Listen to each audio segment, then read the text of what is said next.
Hingga pagi ini sudah 446 warga mengungsi. Mereka ditempatkan di tenda, musola, dan aula kantor camat serta ke rumah kerabat terdekatnya guna menghindari keracunan gas yang diduga diakibatkan dari pembersihan sumur minyak milik PT Medco INP Malaka.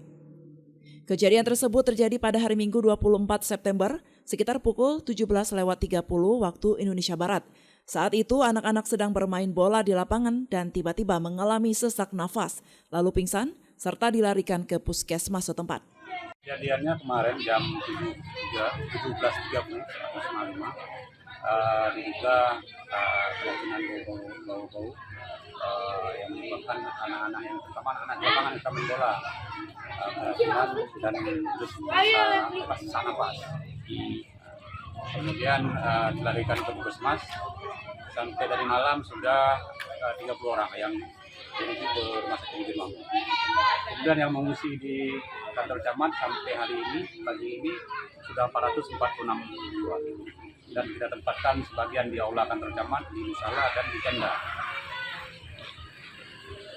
Segelapan dekat, bahkan yang dijanjikan 50 meter juga baunya berdampak.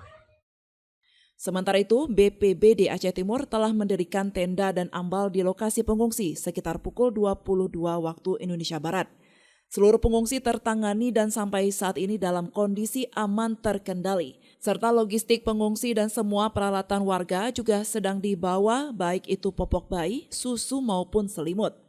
Kejadian semalam sekitar jam 5 di Segelapan, keracunan orang yang pertama 9. Akhirnya ikut-ikut sampai tiga kampung sampai semua 30 orang. TV9 3 orang, di dusun Tuha 3 orang.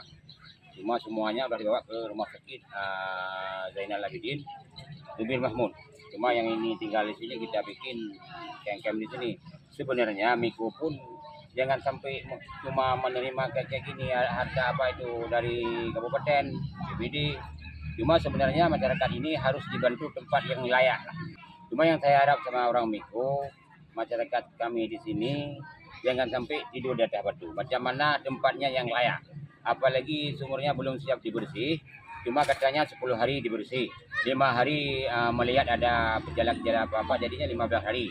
Sebenarnya 15 hari masyarakat ini harus cari tempat yang layak. Selain itu, diketahui PT Medco INP Malaka telah menindaklanjuti laporan warga terkait asal bau tersebut, serta pihak perusahaan telah bergerak cepat dan berkoordinasi dengan instansi kesehatan setempat untuk memastikan warga mendapatkan perawatan dan penanganan medis secara intensif di Rumah Sakit Umum Daerah Zubir Mahmud. Dari Aceh Timur, Romi Syaputra melaporkan untuk Puja TV Aceh.